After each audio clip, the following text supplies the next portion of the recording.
Right in front of me is a completely stock MazdaSpeed 3. But in 2024, how fun is this car to drive completely stock? I can't even lie to you guys. There's so many stock fun cars to drive in 2024. But how does the MazdaSpeed 3, being the last year that they released in 2013, compare to what's being released in 2024? Is this still a car you can buy without having to put money in to have fun? Well, first, let's just do a quick rundown of the MazdaSpeed 3 in case you guys don't actually know what this car is. But a quick word from today's sponsor. Driving my hot hatch can get quite expensive on gas. So when Hiboy offered to send me out the Max Pro, I couldn't say no. Guys, electric scooter is my new phase. Hiboy Max Pro features front and rear dual suspension, eco drive and sport modes, with sport modes getting up to 35 kilometers an hour, 11-inch pneumatic tires. I mean, you're gonna be riding over everything. And you can get started with some crazy deals on the Hiboy Max Pro. Use code CRMAXPRO to get a 5% discount on your order. I'll leave the link down in the description below. The MazdaSpeed 3 is a 4-cylinder, 2.3 liter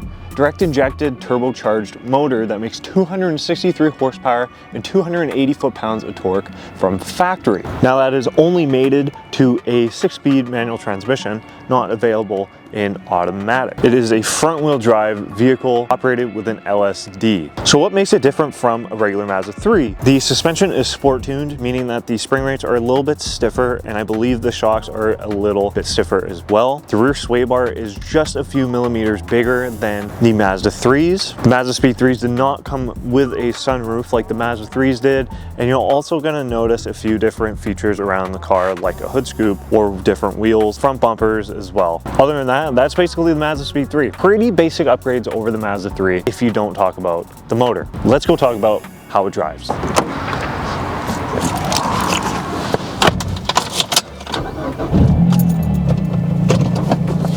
Okay, I lied to you, it's not stock. This specific car is muffler deleted and second cat deleted, so it is a little bit louder. Other than that, yes, it is completely stock. There are no other modifications, so it is a bit louder.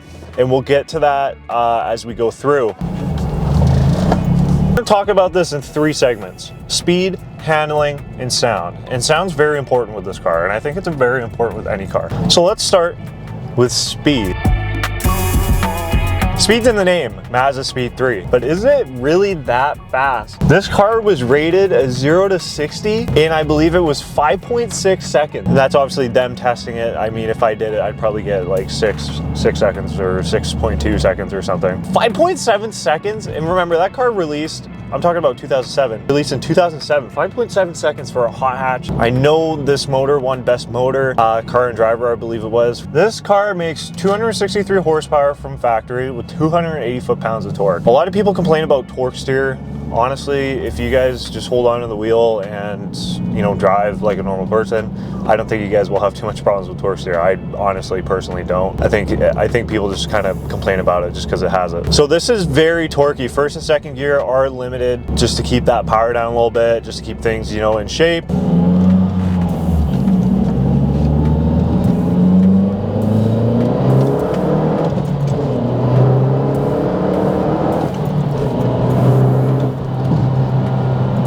It hauls ass, it really does. But honest to God, I have to tie in speed a little bit with sound. And like I said, I'll kind of get to that whole sound thing in a bit. I'll be completely honest with you guys. This is my verdict on speed. It's fast, it's great, the pickup's great, and I'm totally content with this car stock. But I wasn't content with this car stock until the muffler came off. I have a theory that, you know, a car can be fast, but it doesn't feel fast until it's loud. And I feel like that's kind of like with the MazdaSpeed 3 for me personally, having driven, you know, modified ones and regular ones.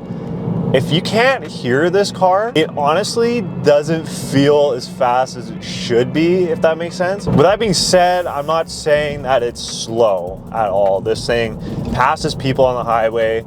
It puts a lot of cars up for the test. It be off the line, and it does what you need. I mean, this is just, as a stock hot hatch, this thing is very, very powerful. There's my answer.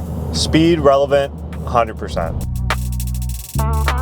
So guys, let's talk about handling. And we talked about how that stock suspension compared to a Mazda 3 has a little bit bigger of a rear sway bar and stiffer suspension. Just to give you guys an idea of how I feel, I have coilovers. They showed up. They will be installed. The MazdaSpeed 3 suspension is really weird. As someone that comes from coilovers, I find that coilovers or a lowering spring shock combo is a lot more comfortable than the actual stock suspension. It's really confusing. The MazdaSpeed 3 stock suspension has like a very like stiff over bumps. Like if I hit a bump, like there's not a lot of cushion. If I hit a pothole, I'm going straight into that motherfucker. I'm gonna drive through this hole.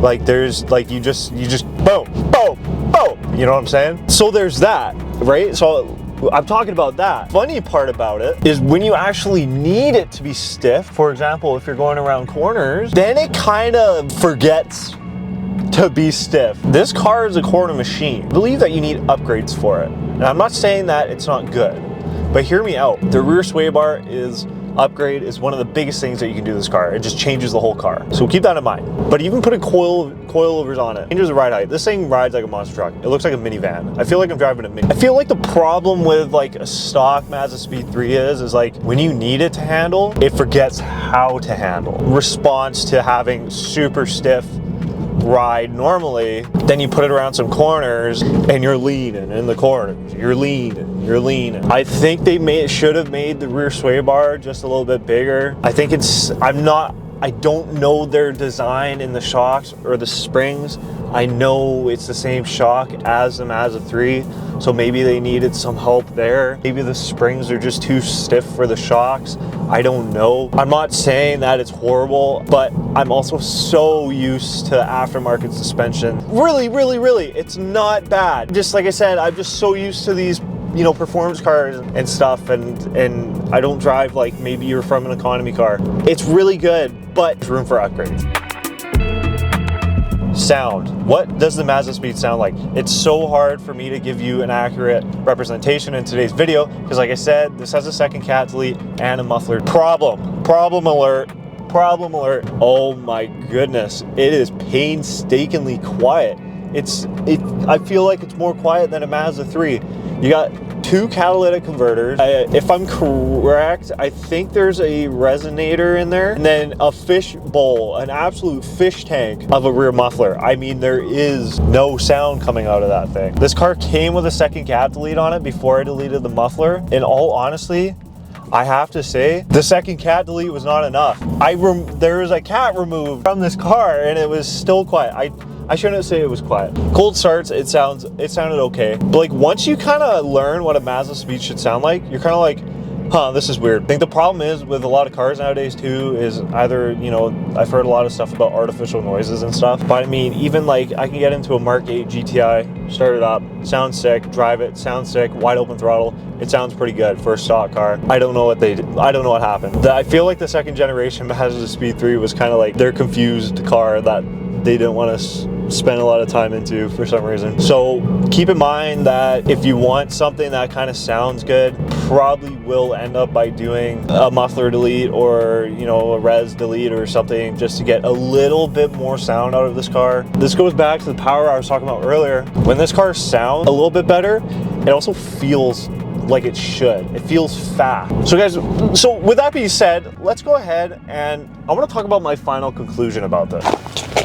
So I think the verdict for me is that if Mazda made these cars a little bit louder from factory, it would have been that perfect stock hot hatch. That being said, if you feel like your car's a little bit more quiet, this isn't a bad car. Stock, it's awesome. These are super cars from, you know, back around their time when they were released. These were incredible for what they were. You know, obviously things have changed nowadays and we kind of expect a bit more from certain things, but I still think this car strikes all the boxes. If you just want a stock, fun car that you don't want to pile a bunch of money into, I would definitely buy one of these for a beater and keep it 100% stock. I'm going to now install a set of coilovers on this. If you guys enjoyed, make sure to hit the subscribe button, leave a like on the video, comment down below. Other than that, guys, keep it real.